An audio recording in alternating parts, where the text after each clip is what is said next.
पीयूष आपका स्वागत करता हूं समर्पण आईएएस के YouTube प्लेटफॉर्म पे। और इस प्लेटफॉर्म पे हम आपके लिए लगातार करंट अफेयर्स की वीडियोस लेके आ रहे हैं जो कि आपके यूपीएससी एग्जाम्स के लिए काफी इंपॉर्टेंट है। चलिए आज का लेक्चर हम यहीं शुरू करते हैं।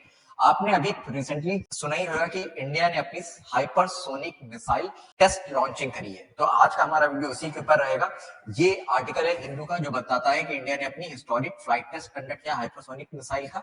तो हम लोग इसी न्यूज के बारे में पढ़ेंगे, हम लोग मिसाइल के बारे में जानेंगे, अब इंडिया की जो हाइपरसोनिक मिसाइल उसके बारे में जानेंगे, हाइपरसोनिक मिसाइल्स क्या होती है उसके बारे में जानेंगे, हाइपरसोनिक मिसाइल के एडवांटेज होते हैं, क्यों आखिर इंडिया इस मिसाइल को डेवलप करना चाह रहा है, चैलेंजेस क्या है इनको डेवलप करने में, और इंडिया की ग्रोइंग डिफेंस कैपेबिलिटीज के बारे में जो कि इस वेपन के आने से बढ़ जाएगी। तो चलिए शुरू करते हैं। इंडिया ने नवंबर 17 को सक्सेसफुली फ्लाइट टेस्ट की थी अपनी लॉन्ग रेंज हाइपरसोनिक मिसाइल की, जिसकी रेंज 1500 किलोमीटर है, जो कि लॉन्ग रेंज में आती है। इसको कंडक्ट किसने किया था?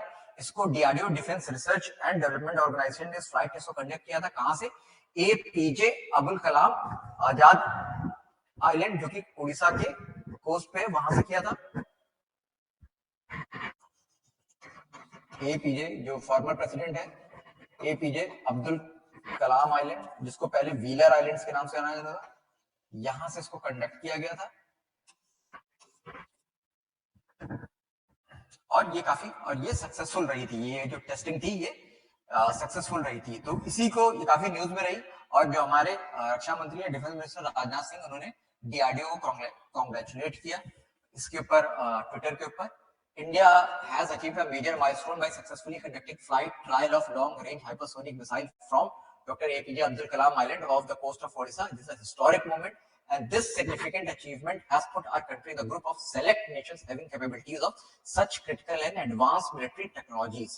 I congratulate Team DRDO India, Armed Forces, and the industry for stupendous achievement. अब ये उनका कहना था और ये ट्विटर पर उन्होंने लिखा था, मैंने आपको वो दिखा दिया। अब चलते हैं हम लोग मिसाइल के बारे में। मिसाइल की रेंज आपको मालूम है कितनी है? 1500 किलोमीटर की है, और ये इंडिजीनियसली डेवलप्ड है बाय डीआरडीओ। अब डीआरडीओ भी बहुत बड़ा ऑर्गेनाइजेशन है, इसके अंदर में कई लैब्स आती हैं। तो डीआरडीओ में इसको किसने डेवलप किया है? इसको डीआरडीओ में डेवलप किया है डॉक्टर, वो आइलैंड का नाम था, ये एक लैब का नाम है, doctor APJ Abdul Kalam missile complex, जो कि कहां पे है? आपका हैदराबाद में है। यहां पे क्या कहते हैं, डॉक्टर एपीजे अब्दुल कलाम ने मिसाइल कॉम्प्लेक्स में यहां पे इसको डेवलप किया है डीआरडीओ ने, और कोलैबोरेशन में अदर डीआरडीओ लैब और प्राइवेट इंडस्ट्री पार्टनर्स के साथ। तो हाइपरसोनिक मिसाइल की खास बात क्या है वो हम लोग देखते हैं। इसको हम लोग नॉन न्यूक्लियर रोल में भी यूज कर सकते हैं। एंटी शिप और लैंड अटैक्स वेरिएंट में इसके बन के आएंगे अभी। और इंडिया ने इसको टेस्ट को कंडक्ट करने एक इलाइट ग्रुप से सेलेक्ट ग्रुप ऑफ नेशंस को ज्वाइन किया है, जिनके पास ये कैपेबिलिटी है हाइपरसोनिक मिसाइल बनाने की। और वो कौन कौन है? यूएस, रशिया और चाइना।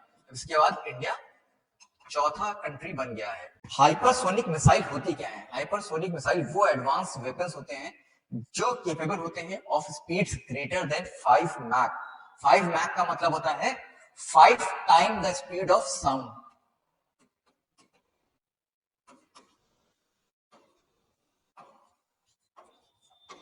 मतलब स्पीड की साउंड की जो स्पीड है उससे 5 टाइम्स ये मूव कर सकते हैं। इनकी स्पीड होती है, अगर इनको देखा जाए तो 1 माइल पर सेकेंड की स्पीड होती है लगभग इनकी। और ये वेपन्स जो होते हैं, ये हाइपरसोनिक वेपन्स होते हैं, ये ट्रेडिशनल मिसाइल्स जिनको हम लोग बैलिस्टिक मिसाइल्स होते हैं उनसे अलग होती है, उनसे डिफर करती है, क्योंकि ये ड्यूरिंग फ्लाइट के दौरान आप इनको मैन्यूवर कर सकते हो। वो वाली बैलिस्टिक मिसाइल्स को फ्लाइट एक बार छोड़ दिया, टारगेट बता के कि यहाँ पे गिरना है, उसके बाद फिर आप इसको मैन्यूवर नहीं कर सकते। पर इनको ड्यूरिंग फ्लाइट आप मैन्यूवर कर सकते हो हाइपरसोनिक मिसाइल्स को। दो इसके प्राइमरी वेरिएंट्स हैं जो कि डेवलप किया गया है, हाइपरसोनिक ग्लाइड व्हीकल और हाइपरसोनिक क्रूज मिसाइल। अब हाइपरसोनिक ग्लाइड व्हीकल क्या होता है? इसको एक रॉकेट पे लॉन्च किया जाता है। ये देखिए, ये बूस्ट फेज बोला था, ये रॉकेट पे लॉन्च किया गया। और रॉकेट पे लॉन्च करने के बाद एक टाइम के बाद रॉकेट से ये मिसाइल एक ग्लाइडर के रूप में अलग हो जाती है, रॉकेट अलग चला जाएगा और यहाँ पे ये अलग होगी। अब यहाँ पे जो है इसकी स्पीड वही होगी जो रॉकेट की, अब एक बार यहाँ पे क्या कहते हैं, इसको जब छोड़ दिएगा, फिर ये जो अर्थ की ग्रेविटी से नीचे आएगी, ये जो है इस फेज में ये हाइपरसोनिक स्पीड एक्वायर करेगी।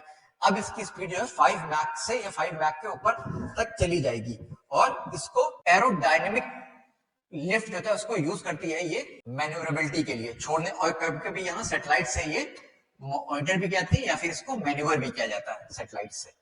तो ये ग्लाइड व्हीकल है कि हाइपरसोनिक ग्लाइड व्हीकल, ये मिसाइल नहीं लेकिन ये जो व्हीकल है ग्लाइड व्हीकल, अब इसके ऊपर कुछ वॉरहेड लगा दो तो ये जब नीचे आएगा ऐसे करके तो ये हाइपरसोनिक स्पीड से आएगा।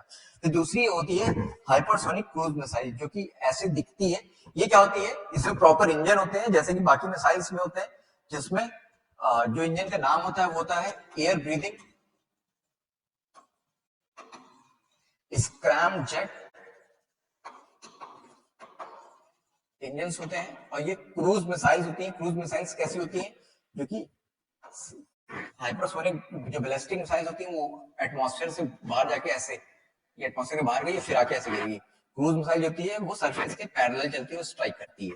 तो ये नॉर्मल जो air breathing scrum jet engine होते हैं, जो कि आपके इसमें भी लगते हैं, जो लॉन्च व्हीकल्स होते हैं, सैटेलाइट लॉन्च व्हीकल्स, उनको भी क्या कहते हैं, उसमें लगते हैं। तो इसमें भी air breathing scrum jet engine होते हैं, और ये अपनी हाइपरसोनिक स्पीड, एक बार यहां से लॉन्च कर दिया गया तो ये अपनी हाइपरसोनिक स्पीड को through out the flight maintain करते हैं यहां तक।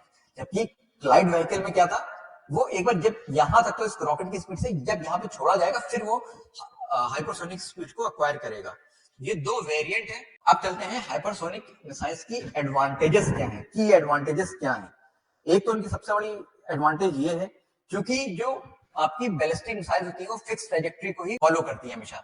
हाइपरसोनिक मिसाइल्स उसके कंट्रास्ट में क्या करती हैं, अपने कोर्स को बदल सकती हैं, मैन्यूवर कर सकती हैं, जिसकी वजह से इनको डिटेक्ट करना, कोई मिसाइल सिस्टम जो होता है, मिसाइल डिफेंस सिस्टम्स होते हैं जो कि आप इनकमिंग मिसाइल्स को डिटेक्ट करते हैं, उनको रोकते हैं, इंटरसेप्ट करते हैं, उसकी वजह से इनको डिटेक्ट करना और इंटरसेप्ट करना काफी डिफिकल्ट होता है, दो कारणों से। क्योंकि इसको आप इसकी फ्लाइट के दौरान मैन्यूवर कर सकते हो, दूसरा इनकी स्पीड इतनी ज्यादा होती है कि आप इनको इतनी आसानी से डिटेक्ट कर मिले तो इंटरसेप्ट नहीं कर पाओगे, बहुत तेजी से आ रही होती है। और ये अपना जो इम्पैक्ट होता है, ये सोलली चूंकि स्पीड के साउंड से 5 टाइम्स ये ट्रैवल कर रही होती है, तो इनका ये सोलली अपने काइनेटिक एनर्जी पे, जो इनकी स्पीड होती है उससे इनको काइनेटिक एनर्जी मिलती है, उस पर रिलाई करती है, और इनका हाई इम्पैक्ट होता है काफी। लॉन्ग डिस्टेंस तक आप ट्रैक नहीं कर सकते क्योंकि इनकी स्पीड बहुत ज्यादा होती है। रडार वगैरह जो आपके स्पेस, जो कि सेंसर्स होते हैं, ग्राउंड के सेंसर्स होते हैं, वो लॉन्ग डिस्टेंस, बहुत लंबे डिस्टेंस तक इनको ट्रैक नहीं कर पाएंगे, थोड़ा ही इनको फॉलो कर पाएंगे कि हाँ कोई मिसाइल गई है, लेकिन लंबे की क्या उसका टारगेट है, कहाँ पे है,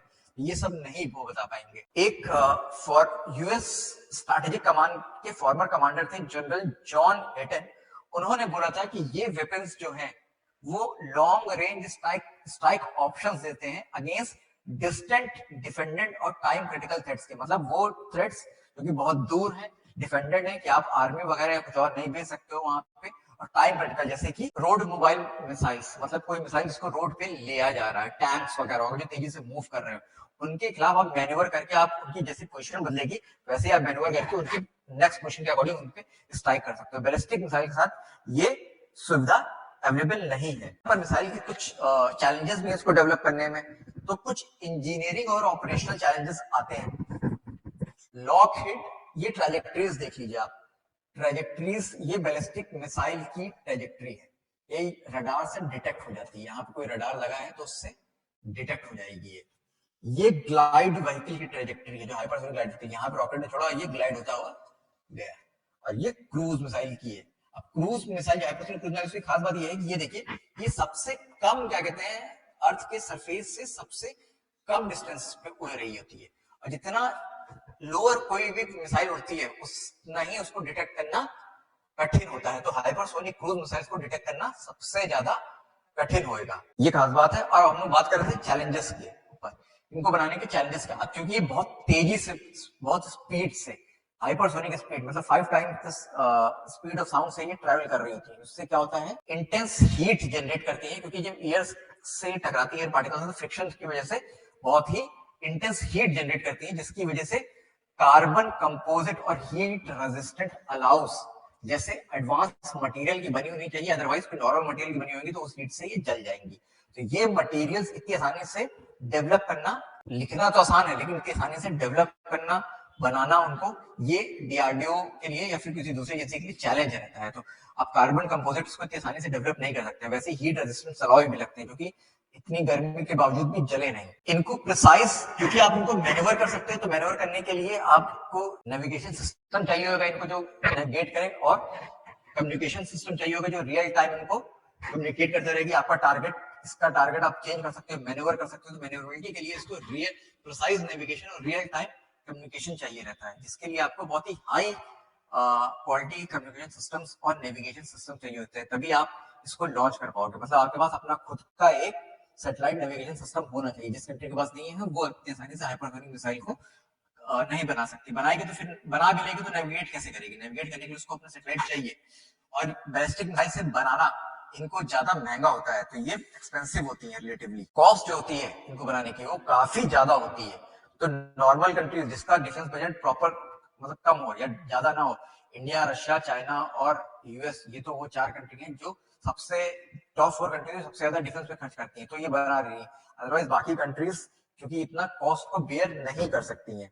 अब इंडिया ने ये वेपन डेवलप किया, इसी के साथ इंडिया की जो डिफेंस कैपेबिलिटी है वो काफी बढ़ गई है, क्योंकि इंडिया पहले मैंने बोला कि कुछ सेलेक्ट कंट्रीज में आ गया है, चौथी ऐसी कंट्रीज के पास ये हाइपरसोनिक मिसाइल है। तो जो इंडिया ने इसको बनाने के साथ एक डिफेंस टेक्नोलॉजी में एक सिग्निफिकेंट लीप ली है, और वो एडवांस मिसाइल सिस्टम्स में पूरे वर्ल्ड के लीडिंग नेशंस में आ गया है।